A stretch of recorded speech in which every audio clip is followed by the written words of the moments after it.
سبحان الذي أسرى بعبده ليلا من المسجد الحرام إلى المسجد الأقصى الذي باركنا حوله لنريه من آياتنا إنه هو السميع البصير. وآتينا موسى الكتاب وجعلناه هدى لبني إسرائيل ألا تتخذوا من دوني وكيلا ذرية من حملنا مع نوح إنه كان عبدا شكورا. وقضينا إلى بني إسرائيل في الكتاب لتفسدن في الأرض مرتين ولتعلن علوا كبيرا فإذا جاء وعد أولاهما بعثنا عليكم عبادا لنا أولي بأس شديد فجاسوا خلال الديار وكان وعدا مفعولا. ثم رددنا لكم الكرة عليهم وأمددناكم بأموال وبنين وجعلناكم أكثر نفيرا. إن أحسنتم أحسنتم لأنفسكم وإن أسأتم فلها فإذا جاء وعد الآخرة ليسوءوا وجوهكم وليدخلوا المسجد كما دخلوه أول مرة وليتبروا ما علوا تتبيرا. عسى ربكم أن يرحمكم وإن عدتم عدنا وجعلنا جهنم للكافرين حصيرا. إن هذا القرآن يهدي للتي هي أقوم ويبشر المؤمنين الذين يعملون الصالحات أن لهم أجرا كبيرا وأن الذين لا يؤمنون بالآخرة أعتدنا لهم عذابا أليما. ويدعو الإنسان بالشر دعاءه بالخير وكان الإنسان عجولا. وجعلنا الليل والنهار آيتين فمحونا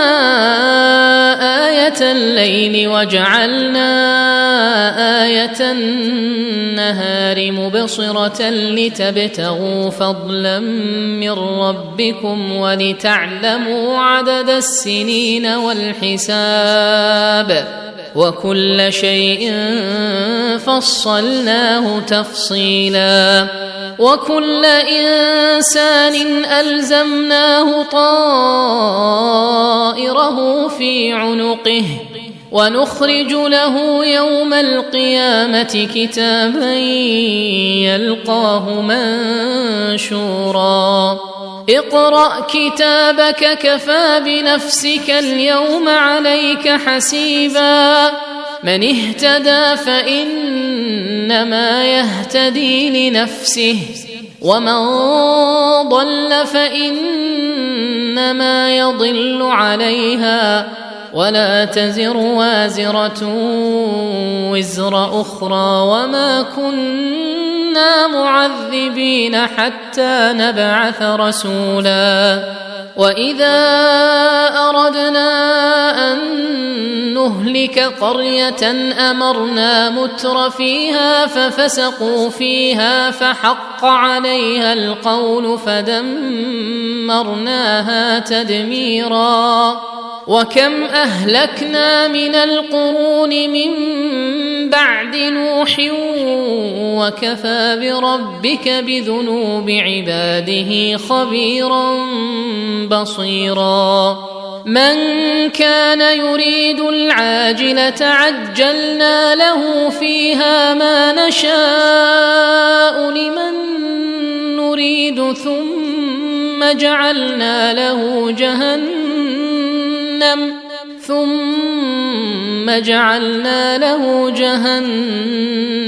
يصلاها مذموما مدحورا ومن أراد الآخرة وسعى لها سعيها وهو مؤمن فأولئك كان سعيهم مشكورا كلا نمد هؤلاء وهؤلاء من عطاء ربك وما كان عطاء ربك محظورا انظر كيف فضلنا بعضهم على بعض وللآخرة أكبر درجات وأكبر تفضيلا لا تجعل مع الله إلها آخر فتقعد مذموما مخذولا وقضى ربك ألا تعبدوا إلا إياه وبالوالدين إحسانا إما يبلغن عندك الكبر أحدهما أو كلاهما فلا تقل لهما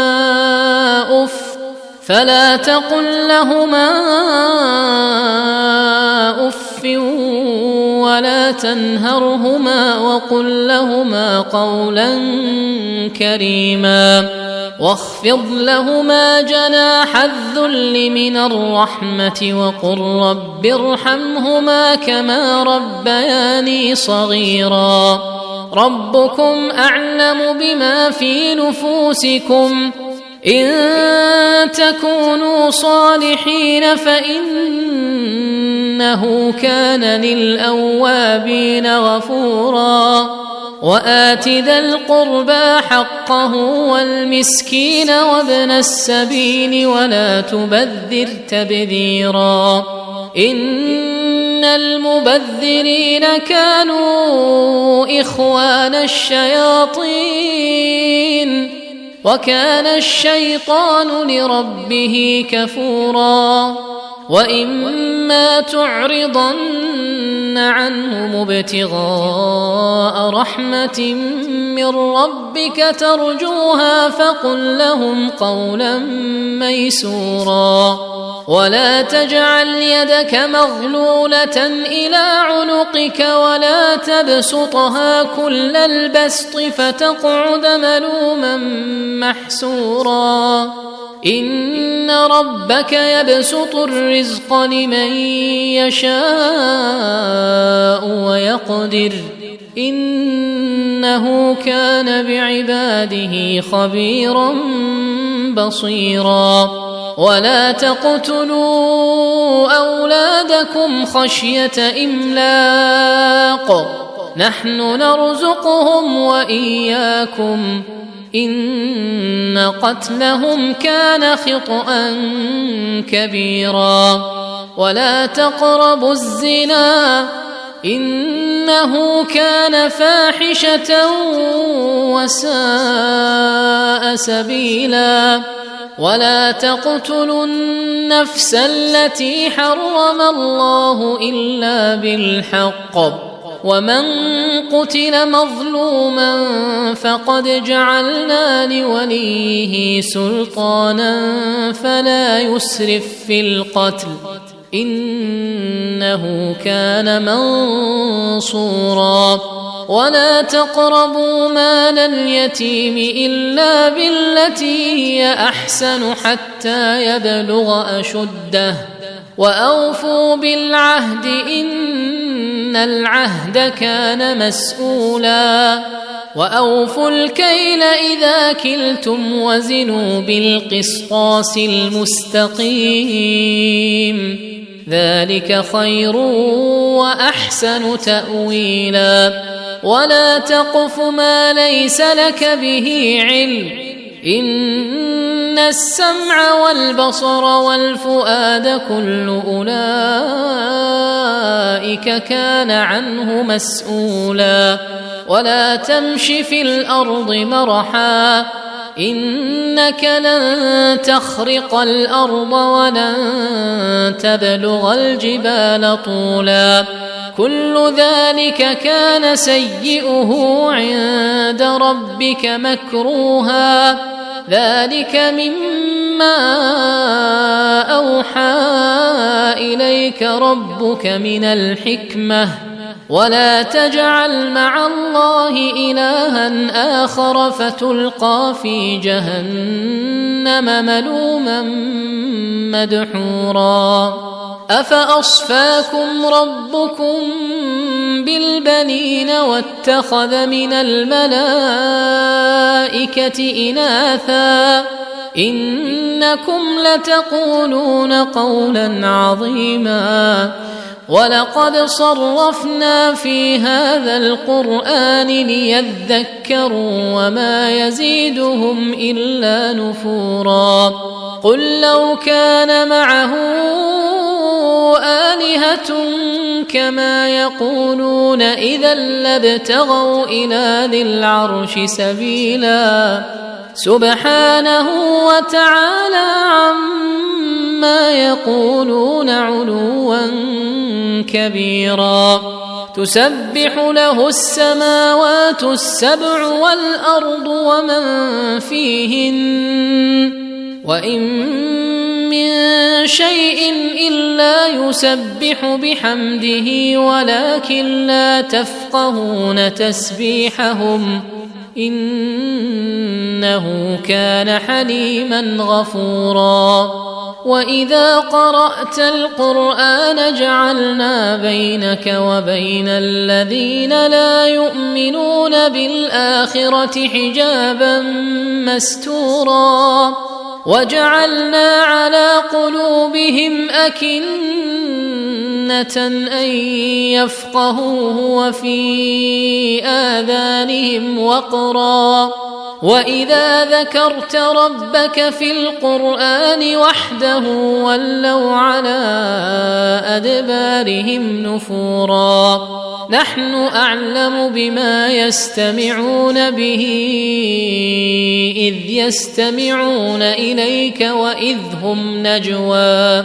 إذ يقول الظالمون إن تتبعون إلا رجلا مسحورا انظر كيف ضربوا لك الأمثال فضلوا فلا يستطيعون سبيلا وقالوا أإذا كنا عظاما ورفاتا أإنا لمبعوثون خلقا جديدا قل كونوا حجارة أو حديدا أو خلقا مما يكبر في صدوركم فسيقولون من يعيدنا قل الذي فطركم أول مرة فسينغضون إليك رؤوسهم ويقولون متاه قل عسى أن يكون قريبا يوم يدعوكم فتستجيبون بحمده وتظنون إن لبثتم إلا قليلا وقل لعبادي يقولوا التي هي أحسن إن الشيطان ينزغ بينهم إن الشيطان كان للإنسان عدوا مبينا ربكم أعلم بكم إن يشأ يرحمكم أو إن يشأ يعذبكم وما أرسلناك عليهم وكيلا وربك أعلم بمن في السماوات والأرض ولقد فضلنا بعض النبيين على بعض وآتينا داود زبورا قل ادعوا الذين زعمتم من دونه فلا يملكون كشف الضر عنكم ولا تحويلا أولئك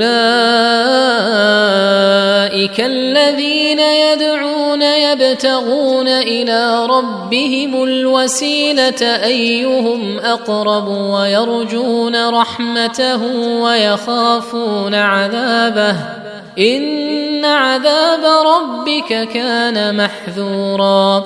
وإن من قرية إلا نحن مهلكوها قبل يوم القيامة أو معذبوها عذابا شديدا كان ذلك في الكتاب مسطورا وما منعنا أن نرسل بالآيات إلا أن كذب بها الأولون وآتينا ثمود الناقة مبصرة فظلموا بها وما نرسل بالآيات إلا تخويفا وإذ قلنا لك إن ربك أحاط بالناس وما جعلنا الرؤيا التي أريناك إلا فتنة للناس والشجرة الملعونة في القرآن ونخوفهم فما يزيدهم إلا طغيانا كبيرا وإذ قلنا للملائكة اسجدوا لآدم فسجدوا إلا إبليس قال أأسجد لمن خلقت طينا قال أرأيتك هذا الذي كرمت علي لئن أخرتني إلى يوم القيامة لأحتنكن ذريته إلا قليلا قال اذهب فمن تبعك منهم فإن جهنم جزاؤكم جزاء موفورا واستفزز من استطعت منهم بصوتك وأجلب عليهم بخيلك ورجلك وشاركهم في الأموال والأولاد وعدهم وما يعدهم الشيطان إلا غرورا إن عبادي ليس لك عليهم سلطان وكفى بربك وكيلا ربكم الذي يزجي لكم الفلك في البحر لتبتغوا من فضله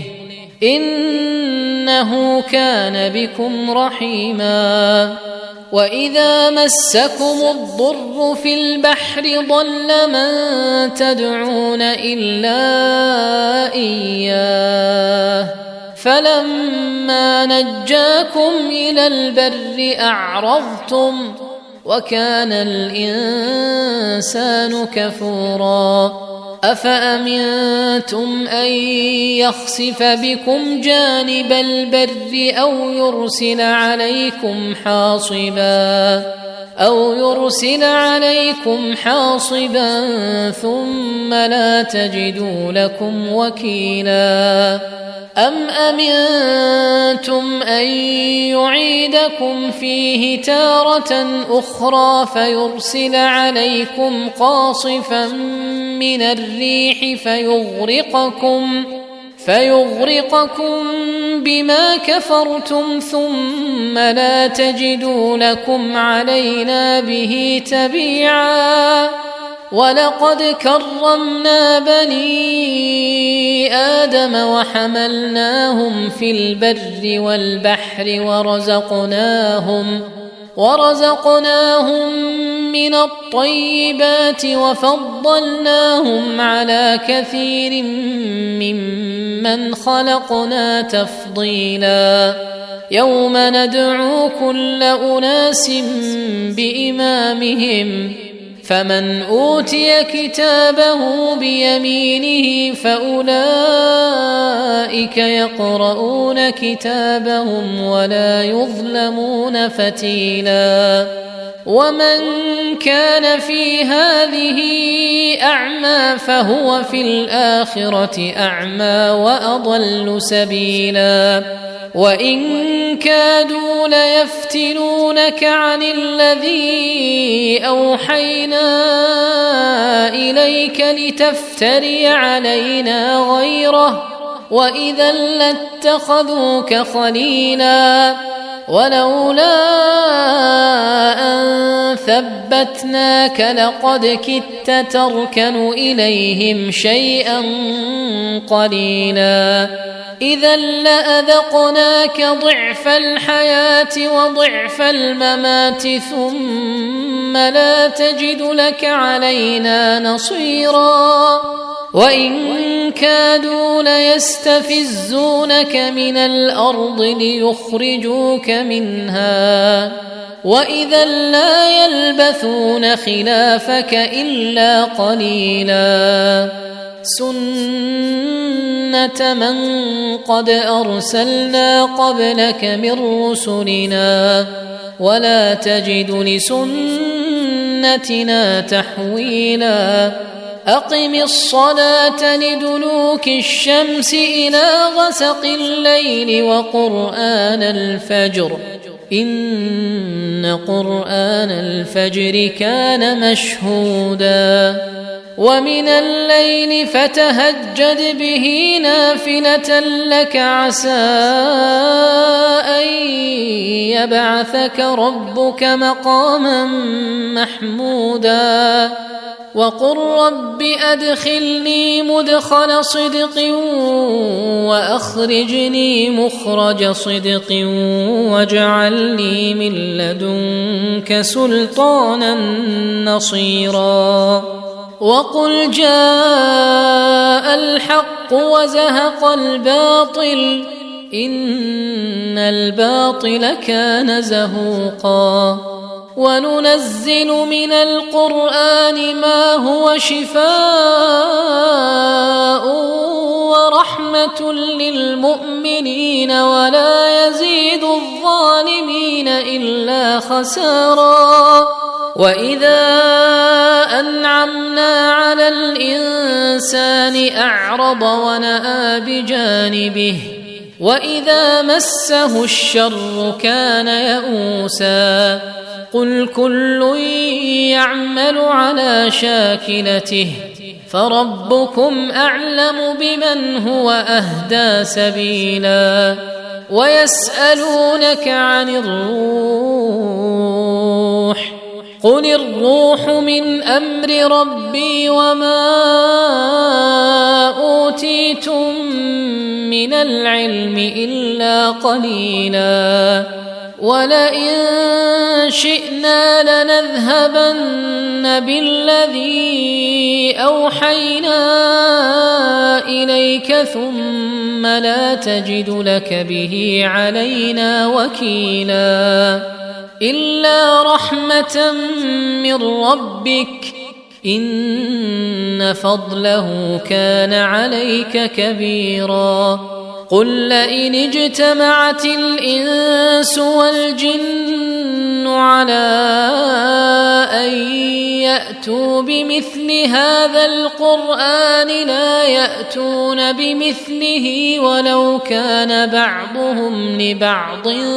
ظهيرا ولقد صرفنا للناس في هذا القرآن من كل مثل فأبى أكثر الناس إلا كفورا وقالوا لن نؤمن لك حتى تفجر لنا من الأرض ينبوعا أو تكون لك جنة من نخيل وعنب فتفجر الأنهار خلالها تفجيرا أو تسقط السماء كما زعمت علينا كسفا أو تأتي بالله والملائكة قبيلا أو يكون لك بيت من زخرف أو ترقى في السماء ولن نؤمن لرقيك حتى تنزل علينا كتابا نقرأه قل سبحان ربي هل كنت إلا بشرا رسولا وما منع الناس أن يؤمنوا إذ جاءهم الهدى إلا أن قالوا أبعث الله بشرا رسولا قل لو كان في الأرض ملائكة يمشون مطمئنين لنزلنا عليهم من السماء ملكا رسولا قل كفى بالله شهيدا بيني وبينكم إنه كان بعباده خبيرا بصيرا ومن يهد الله فهو المهتد ومن يضلل فلن تجد لهم أولياء من دونه ونحشرهم يوم القيامة على وجوههم عميا وبكما وصما مأواهم جهنم كلما خبت زدناهم سعيرا ذلك جزاؤهم بأنهم كفروا بآياتنا وقالوا أإذا كنا عظاما ورفاتا أإنا لمبعوثون خلقا جديدا أولم يروا أن الله الذي خلق السماوات والأرض قادر على أن يخلق مثلهم وجعل لهم أجلا لا ريب فيه فأبى الظالمون إلا كفورا قل لو أنتم تملكون خزائن رحمة ربي إذا لأمسكتم خشية الإنفاق وكان الإنسان قتورا ولقد آتينا موسى 9 آيات بينات فاسأل بني إسرائيل إذ جاءهم فقال له فرعون إني لأظنك يا موسى مسحورا قال لقد علمت ما أنزل هؤلاء إلا رب السماوات والأرض بصائر وإني لأظنك يا فرعون مثبورا فأراد أن يستفزهم من الأرض فأغرقناه ومن معه جميعا وقلنا من بعده لبني إسرائيل اسكنوا الأرض فإذا جاء وعد الآخرة جئنا بكم لفيفا وبالحق أنزلناه وبالحق نزل وما أرسلناك إلا مبشرا ونذيرا وقرآنا فرقناه لتقرأه على الناس على مكث ونزلناه تنزيلا قل آمنوا به أو لا تؤمنوا إن الذين أوتوا العلم من قبله إذا يتلى عليهم يخرون للأذقان سجدا ويقولون سبحان ربنا إن كان وعد ربنا لمفعولا ويخرون للأذقان يبكون ويزيدهم خشوعا قل ادعوا الله أو ادعوا الرحمن أيما تدعوا فله الأسماء الحسنى ولا تجهر بصلاتك ولا تخافت بها وابتغ بين ذلك سبيلا وقل الحمد لله الذي لم يتخذ ولدا ولم يكن له شريك